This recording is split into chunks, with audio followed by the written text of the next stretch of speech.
Assalamualaikum warahmatullahi wabarakatuh. Selamat pagi anak-anak. Bagaimana kabar kalian? Alhamdulillah. Ibu absen terlebih dahulu ya. Ani, Ali, Dina, Elin, Vika. Baik, alhamdulillah hari ini masuk semua ya anak-anak. Baik, sebelum kita memulai pembelajaran, marilah kita berdoa terlebih dahulu. Semoga apa yang kita pelajari dapat menjadi ilmu yang bermanfaat. Berdoa mulai. Berdoa selesai. Baik, sebelum memulai pembelajaran, hari ini piketnya siapa anak-anak?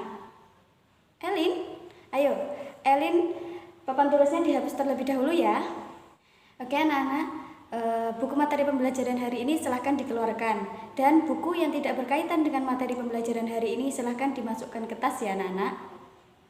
Oke, pada hari ini kita akan membahas materi selanjutnya. Materi apa anak-anak? Materi kerajaan-kerajaan Islam di Indonesia. Baik, kerajaan-kerajaan Islam di Indonesia. Yang pertama ada Samudra Pasai, Kerajaan Aceh, Kerajaan Demak, Kerajaan Banten, Kerajaan Mataram Islam, Kerajaan Gorontalo, dan Kerajaan Ternate dan Tidore. Yang pertama Kerajaan Samudra Pasai. Kerajaan Samudra Pasai terletak di pantai timur Pulau Sumatera bagian utara. Kerajaan Samudra Pasai merupakan kerajaan Islam pertama di Indonesia. Kerajaan Samudra Pasai merupakan bandar transit antara pedagang dari barat dan pedagang dari timur. Peletak dasar kerajaan pertama kali yaitu Nazamuddin Al-Kamil.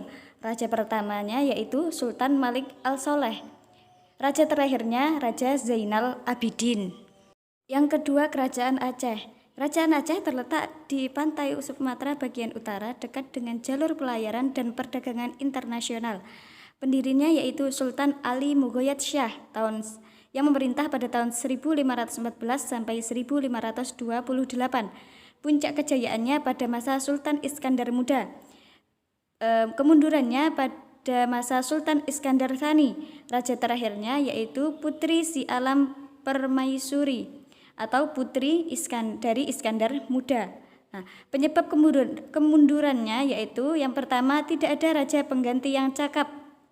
Yang kedua, terjadi konflik terus-menerus. Yang ketiga, daerah-daerah kekuasaannya melepaskan diri dan Aceh dikuasai Belanda pada awal abad 20. Yang ketiga, Kerajaan Demak. Kerajaan Demak terletak di pantai utara Jawa Tengah. Pendirinya yaitu Raden Fatah yang memerintah pada tahun 1500 sampai 1518. Pengganti dari Raden Fatah yaitu Adipati Unus yang mendapatkan julukan Pangeran Sabanglor. Puncak kejayaannya pada masa Pangeran Trenggono. Keruntuhan Demak disebabkan oleh perebutan kekuasaan antara keluarga Pangeran Sekar Sidolepen dengan keluarga Pangeran Trenggono. Elin kenapa ramai sendiri? Ayo diperhatikan ya. Selanjutnya Kerajaan Pajang. Kerajaan Pajang didirikan oleh Joko Tingkir yang bergelar Hadi Wijaya. Kerajaan Pajang merupakan kerajaan Islam pertama yang terletak di pedalaman. Kerajaan Pajang terletak di daerah Kartasura, dekat Surakarta atau Solo. Pengganti Hadi Wijaya yaitu Arya Pengiri, Pangeran Benowo, Gagak Bening, Putra Benowo, dan terjadi pemberontakan yang akhirnya Pajang berada di bawah kekuasaan Mataram Islam atau Sultan Agung. Yang kelima, Kerajaan Mataram Islam. Kerajaan Mataram Islam berpusat di Kota Gede. Raja pertamanya yaitu Raja Sutawijaya atau Ki Ageng Pamenahan dengan gelar Panembahan Senopati yang memerintah pada tahun 1586 sampai 1601. Raja Sutawijaya ini merupakan peletak dasar Kerajaan Mataram. Ia memperluas daerah kekuasaan Mataram dengan menundukkan Surabaya, Madiun, Ponorogo, Cirebon, dan Galuh.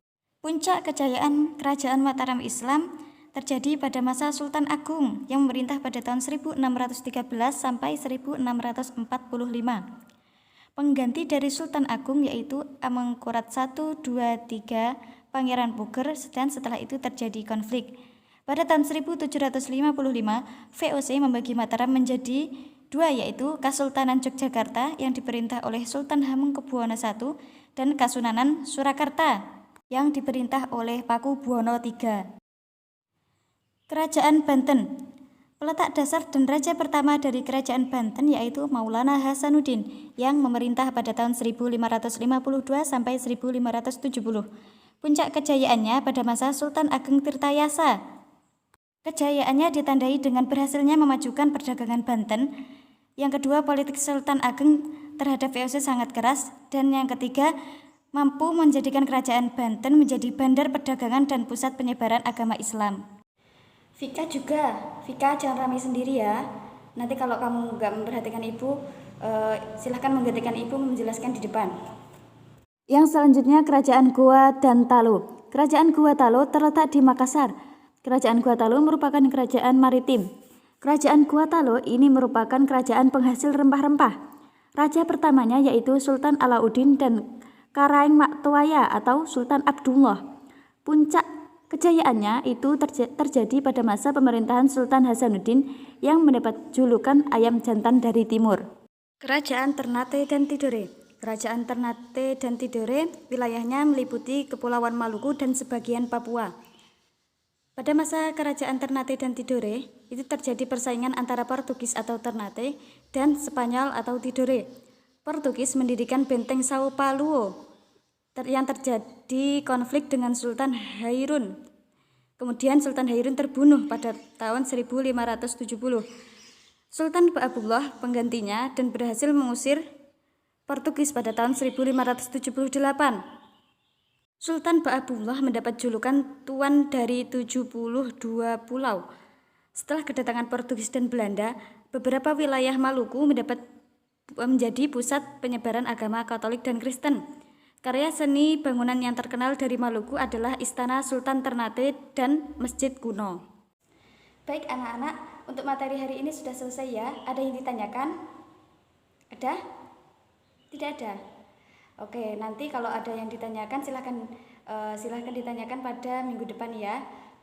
Ibu akhiri pembelajaran pada hari ini dengan bacaan hamdalah. Alhamdulillahirabbil alamin. Billahi taufiq wal hidayah. Wassalamualaikum warahmatullahi wabarakatuh.